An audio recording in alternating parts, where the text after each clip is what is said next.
हमारे YouTube channel में। तो आइए आज की कहानी शुरू करते हैं।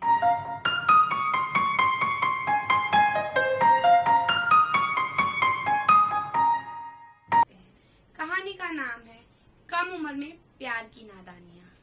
ये कहानी जो टीनेजर बच्चे हैं उनके लिए तो ये कहानी वो लोग जरूर सुने और देखें कि इस उम्र में वो जो गलतियां करते हैं उसका कितना बड़ा उन्हें भुगतान भुगतना पड़ता है। तो इस कहानी को सुनते हैं। रश्मि के पिता को मरे हुए करीबन 6 साल हो गए। रश्मि के दिलो दिमाग में जो एक बात छाई रहती है वो यही कि उसने अपने पापा को तिल तिल तड़पते तड़पते मरता हुआ देखा था, क्योंकि वो कैंसर से पीड़ित थे। और रश्मि के दिलो दिमाग में एक और बात थी, वो ये थी कि मुझे बड़े होकर डॉक्टर बनना है, कैंसर स्पेशलिस्ट, ताकि भविष्य में कभी भी किसी भी बच्चे के सर से माँ बाप का साया ना हट सके। इसीलिए वो जी जान से पढ़ाई करती थी और हमेशा क्लास में अव्वल भी आती थी। रश्मि के पिता के मरने के बाद रश्मि की माँ यानी कि रमा जी ने घर में ही पार्लर खोल लिया, ताकि अपनी बेटी रश्मि और पार्लर वो दोनों का अच्छे से ध्यान रख पाए, और उन्होंने ऐसा करा भी। उन्होंने रश्मि को बहुत ही लाड़ प्यार से पाला और साथ ही आजाद ख्यालों की लड़की उसे बनाया, हर तरह की उसे आजादी दी। रश्मि भी पढ़ाई में बहुत अच्छी थी और खूब मेहनत करती थी। अपने डॉक्टर बनने के सपने को साकार करने के लिए उसने मेडिकल कोचिंग ज्वाइन कर लिया, जहां उसकी मुलाकात हुई राजेश से। राजेश पास के ही रेस्टोरेंट में गिटार बजाता था, तो जल्दी ही दोनों में अच्छी दोस्ती हो गई। राजेश की खूबियां ये थी कि राजेश काफी सुंदर, कद काठी में अच्छा था और अच्छा सा गिटार बजाता था, बाइक तेज चलाता था। ये सारी चीजें किसी भी लड़की को अपनी तरफ खींचने के लिए काफी थी। इसी तरह रश्मि भी राजेश की तरफ कब खींची चली गई उसे पता नहीं चला।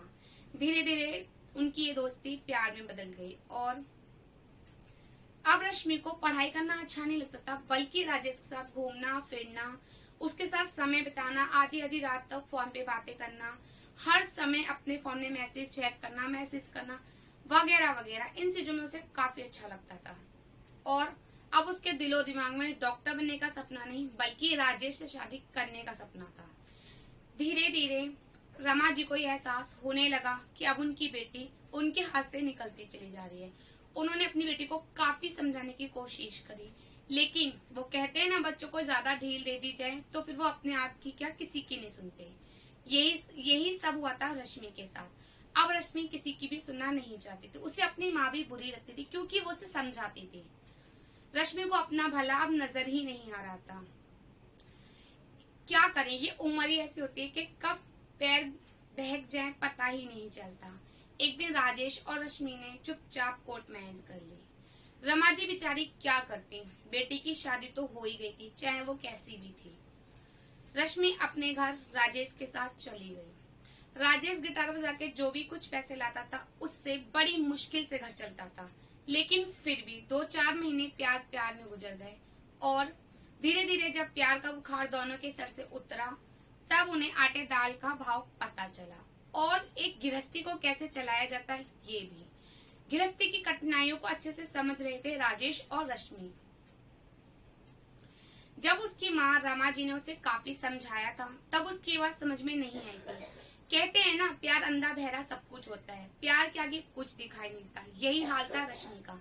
लेकिन अब उसे अपनी माँ की कही बातें धीरे धीरे समझ में आने लगी थी, लेकिन अब इन सब चीजों का कोई फायदा नहीं था।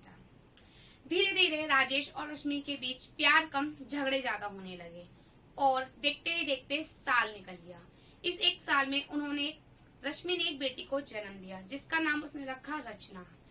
रचना राजेश को अब दोहरी जिम्मेदारी पड़ गई थी, जिसका खर्चा वो उठा नहीं पा रहा था। और एक दिन बगैर बताए राजेश कहीं चला गया।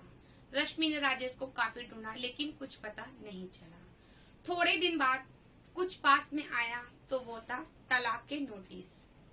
और फिर कुछ समय बाद पता चला कि राजेश मनचला लड़का था, जो कि रश्मि और उसकी बेटी की जिम्मेदारी नहीं उठा पा रहा था। तो इसलिए उसने एक अमीर लड़की को फांसा और अब उससे शादी कर ली और वो मुंबई रहने चला गया उसके साथ। रश्मि को भी ये सब जानने के बाद में कोई इच्छा नहीं थी कि वो राजेश के साथ दोबारा रहे, कोई बातचीत करे, इसलिए उसने भी खुशी खुशी तलाक दे दिया और अकेली अपनी बेटी और अपने रहने लगी। लेकिन रमा जी, कहते हैं ना, माँ का दिल है बहुत जल्दी पिघल जाता है। रमा जी का दिल भी पिघल चुका था। रमा जी इस सब के बाद, तलाक होने के बाद, अपनी बेटी और उसकी बेटी यानी कि रश्मि और रचना को अपने घर ले आई। अब रश्मि अंदर ही अंदर टूट गई थी। वो हमेशा खोई खोई रहती थी, जैसे किसी सदमे में हो। लेकिन रमा जी को ये हालत देखी नहीं चाहती थी, इसलिए उन्होंने अपनी बेटी रश्मि को काफी प्रभावित करा, उसका मनोबल बढ़ाया कि वो आगे की पढ़ाई दोबारा शुरू करे ताकि वो अपनी बेटी रचना का भविष्य बना सके। अब रश्मि ने भी दोबारा पढ़ाई करने के लिए मन बना लिया था और उसने जी जान से पढ़ाई करी। आखिरकार वो दिन आ ही गया जिसका उसकी माँ रमा जी को इंतजार था। रश्मि अब एक कैंसर स्पेशलिस्ट डॉक्टर बन चुकी थी। रश्मि आज ऐसे मुकाम पर खड़ी थी जहां उसे किसी के सहारे की, सहानुभूति की कोई जरूरत नहीं थी। इसी बीच रमा जी की बेस्ट फ्रेंड सहेली कमला जी, जिनका बेटा डॉक्टर है पिट्टाप, वो सब कुछ जानती थी रश्मि के बारे में। इसलिए उन्होंने रश्मि की माँ रमा जी से बोला कि मैं तुम्हारी बेटी का हाथ अपने बेटे पिट्टाप के लिए मांगती हूँ। रश्मि की माँ रमा जी ने कहा कि मैं रश्मि से बात करूंगी। वो रश्मि से बात करती है तो रश्मि, जिसके मन में शादी के कोई अब अरमान बचा ही नहीं था, वो कड़े शब्दों में कहती है, नहीं माँ, मुझे शादी नहीं करनी, मुझे सिर्फ और सिर्फ अब रचना के लिए जीना है। लेकिन रमा जी अपनी बेटी को काफी समझाती हैं और उसे बाकी की जिंदगी का और रचना का वास्ता देते हुए समझाती हैं, बेटा वो तुम्हारी एक नादानी थी जो तुमने कम उम्र में की थी, इसीलिए अब सही वक्त है तुम्हारी शादी करने का, तुम्हें अच्छा फैसला लेने का। रचना को एक पिता का प्यार भी मिलेगा और तुम्हें भी इतनी सारी जिंदगी अकेले नहीं गुजारनी पड़ेगी। और आखिरकार अब है ही कौन तुम्हारा, मेरा क्या भरोसा कब चल बसू, अब उम्र भी तो हो गई है। इतना सब समझाने के बाद में रश्मि ने अपनी माँ से कहा, माँ मैं एक बार गलती कर चुकी हूँ, तुम्हारी ना सुनकर दोबारा गलती नहीं करना चाहती। और उसने खुशी खुशी हाँ कर दी। पूरी मान मर्यादा के साथ रश्मि की शादी हो गई पिट्टाप के साथ और रश्मि अपने घर दोबारा विदा हो गई। अब रश्मि अपनी जिंदगी में काफी खुश है क्योंकि उसकी जिंदगी में जो खालीपन था वो भर चुका था पिट्टाप के आने से।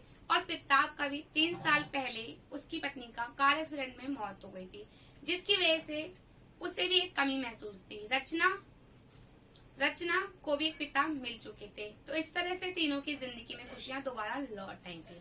इधर कमला जी और रमा जी दोनों ही खुश थी अपने बच्चों को देखकर, दोबारा उनकी गृहस्थी को बसते हुए देखकर। तो फ्रेंड्स, ये कहानी यहीं एंड होती है। तो जैसे से मैं आपको यही समझाना चाहती हूँ कि प्यार एक बहुत प्यारा सा एहसास है, लेकिन शादी उससे भी ज्यादा पवित्र बंधन है। उससे शादी किसी से भी हमें उससे प्रभावित होकर या उससे आकर्षित होकर उसकी सुंदरता को देखकर नहीं करनी चाहिए, बल्कि एक सही समय पर, सही उम्र पर और सही स्थितियों को देखते हुए जिम्मेदारी हम ले सकते हैं, ये समझते हुए हमें एक दूसरे से शादी करनी चाहिए। तो फ्रेंड्स, अगर आपको मेरी कहानी अच्छी लगी तो लाइक कीजिएगा, चैनल को सब्सक्राइब कीजिएगा और नीचे कमेंट जरूर कीजिएगा। कमेंट करेंगे तो मुझे पता चलेगा कि मेरी कही हुई कहानी आपको कैसी लगी। अगर आपने मेरा चैनल सब्सक्राइब किया तो बहुत बहुत धन्यवाद, नहीं करा है तो कर दीजिए। अगली कहानी में आपसे दोबारा मिलूंगी, तब तक के लिए राधे राधे।